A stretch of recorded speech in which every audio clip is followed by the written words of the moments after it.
Bismillahirrahmanirrahim. Today I am going to upload question 4.6. Before this, I uploaded question 4.5 part 2. So in this question, इस question में उसने कहा है कि find mean deviation. Calculate mean deviation from mean coefficient of dispersion and variance from the data given below. ये चीज़ें अभी हमने ये टॉपिक्स क्लास में नहीं किए, तो इसके नीचे उसने लिखा है also calculate range, quartile deviation and coefficient of quartile deviation. तो ये 3 टॉपिक्स हम कर चुके हैं। तो अब मैं ये आपको इसका पहले टेबल बनाऊंगा, टेबल बना के तो फिर मैं आपको बताता हूँ कि किस तरह से इसकी रेंज निकलनी है और किस तरह से इसकी डेविएशन मीन क्वार्टाइल डेविएशन होनी है और किस तरह से इसका क्वार्टाइल डेविएशन निकलेगा। तो सबसे पहले इसका हम करते हैं, क्या कहते हैं, टेबल बनाते हैं। तो ये शेयर कर रहा हूँ आपके साथ बोर्ड।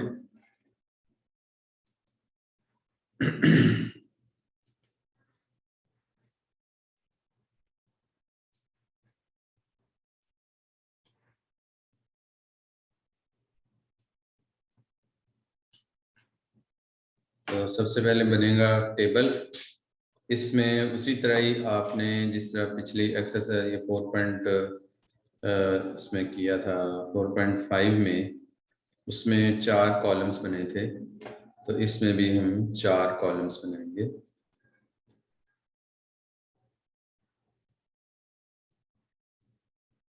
लेकिन इसमें वो जो है ना, वो नहीं बनेगी, क्लास बाउंड्री नहीं बनेगी। वो रीज़न मैं आपको बताता हूँ कि क्लास बाउंड्री क्यों नहीं बनेगी।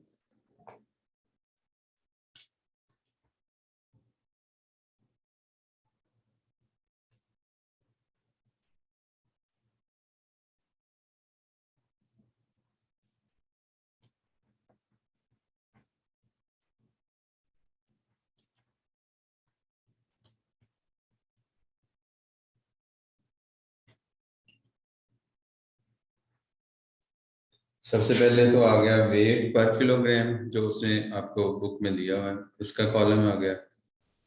रेट का weight kilogram, weight in kilogram. फिर उसके बाद आपके पास आ जाएगा, इसमें अब हम क्लास बाउंड्रीज नहीं बनाएंगे, इसमें बनेगी नंबर ऑफ स्टूडेंट्स यानी कि फ्रीक्वेंसी। ये गलत हो गया, ये कॉलम छोटा होगा, इसको बड़ा करते हैं।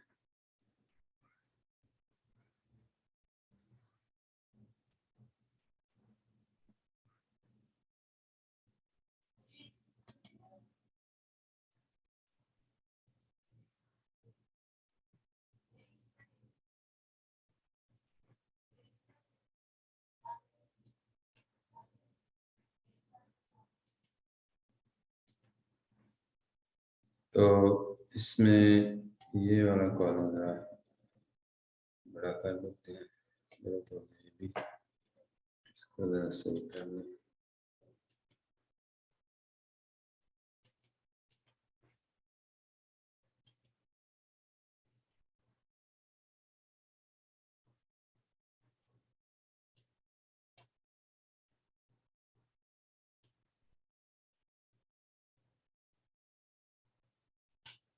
ये आ गया, वेट वाला आ गया, और ये आपकी आ गई फ्रीक्वेंसी आ गई, और ये आपकी आ गई क्यूमुलेटिव फ्रीक्वेंसी। बस इसके 3 कॉलम ही बनने। अच्छा जी, पहले जो इसमें दिया हुआ इसने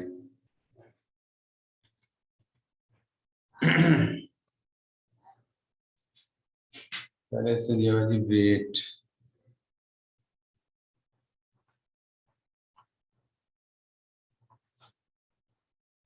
किलोग्राम्स में।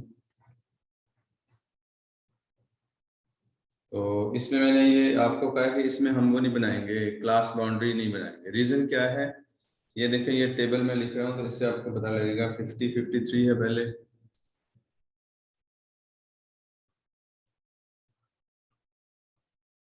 और उसके बाद फिर 53 से शुरू हो रहा है। अब इसमें देखें गैप नहीं है, जब गैप नहीं होता ना तो ये 53 अपर क्लास और लोअर क्लास दोनों में कोई गैप नहीं है, इसलिए इसमें हम क्लास बाउंड्री नहीं बनाएंगे, तो ये सीधी ही यही क्लास लगेगी 56 और फिर आगे जी 59, 3 का डिफरेंस है इसमें, और 59 के बाद आपका आगे जी 62, और फिर 62 के बाद आ गया 65, 65 के बाद आपके पास आ गए जी 68, 68 के बाद आ गया 68 के बाद आ गया 71, और फिर 71 के बाद आ गया 74, और 74 के बाद आया 77, और लास्ट क्लास आ गई 77 से 80।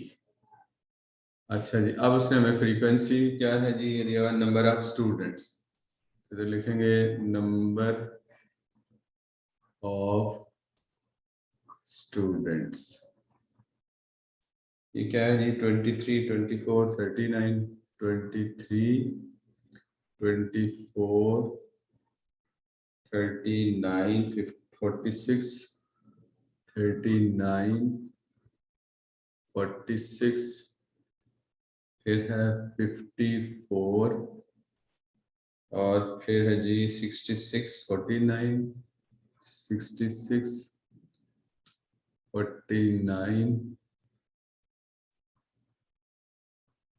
और फिर है जी फिर 38, 21, 38, 21, और एंड में है 12।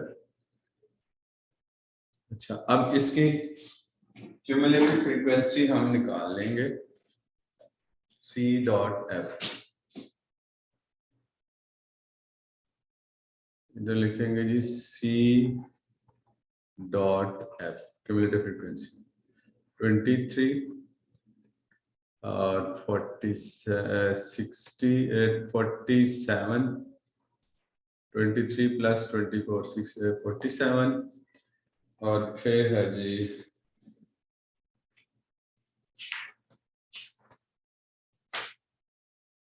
86,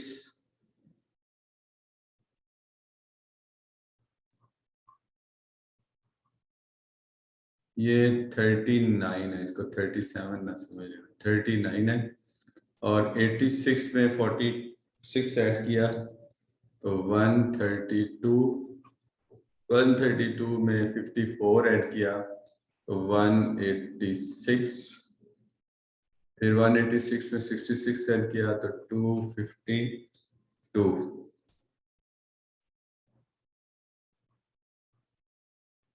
252 में 49 ऐड किया तो 301, ये 49 है।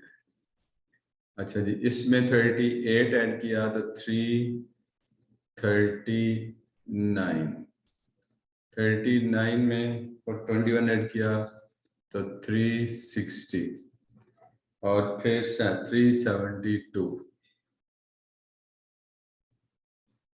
अब आपने निकालनी है जी रेंज, तो रेंज होती है मैक्सिमम माइनस मिनिमम में, मैक्सिमम क्लास है आपकी 80, जो अपर क्लास 80 है, और मिनिमम लोअर क्लास है आपके पास 50, तो इसका मतलब ये हो गया कि आपके पास रेंज आ गई 30। अब क्वार्टाइल डेविएशन का फार्मूला आपको पता है,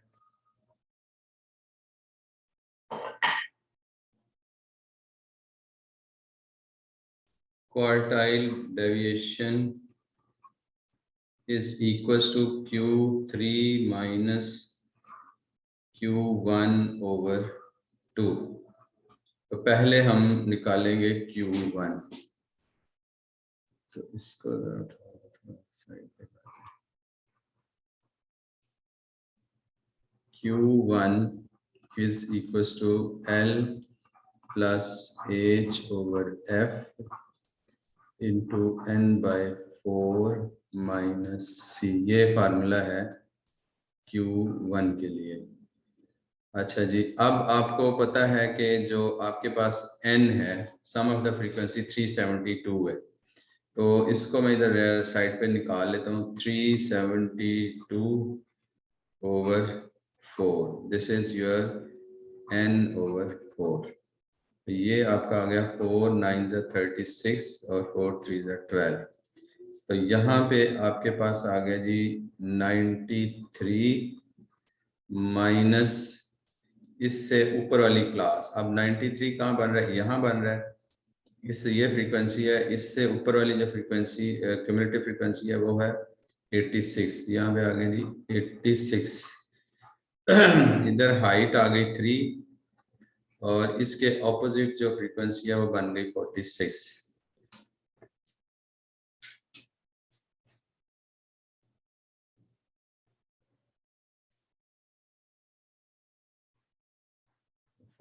के अपोजिट जो क्लास है वो उसकी लोअर क्लास होगी हमारी 59। यहाँ तक किसी को कोई ऑब्जेक्शन आई थिंक नहीं है। तो इसको सारे को सिंप्लीफाई करके आपका जो Q1 है वो बन गया जनाब वाली 59 पॉइंट। ये मैं इसका आंसर जो है ना 4 डेसिमल प्लेसेस तक लूंगा, फिर आपका एग्जैक्ट आंसर आएगा 4565। इसी तरह ही Q3 निकाल लें।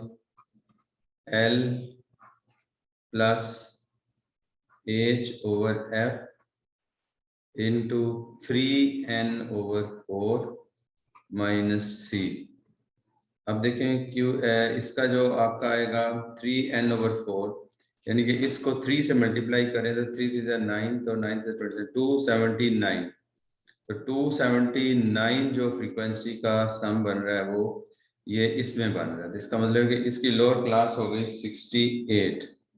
तो यहाँ पे हो गया जी 68 प्लस हाइट है 3 और फ्रीक्वेंसी 68 के अपोजिट है 49। 49 इंटू 3N ओवर 4 आपका बनेगा 279। 279 और इसके ऑपोजिट जो फ्रीक्वेंसी होगी क्यूमुलेटिव फ्रीक्वेंसी वो बनेगी 252। 279 और ये 252। इसको आप कर लेंगे, कैलकुलेटर यूज करें, सिंप्लीफाई करके आपके पास आंसर बेटा आ जाएगा 69.653। 69.6531।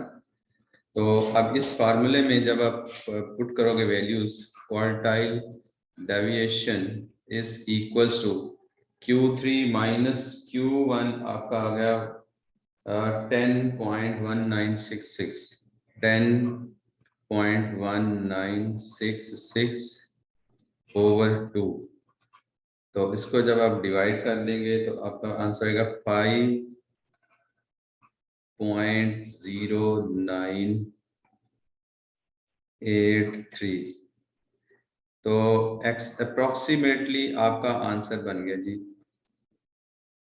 5.1। अच्छा जी, फिर आ गया जी कोएफिशिएंट ऑफ क्वार्टाइल डेविएशन। वो पहले हमने स्क्यूनेस निकाली थी, अब है कोएफिशिएंट ऑफ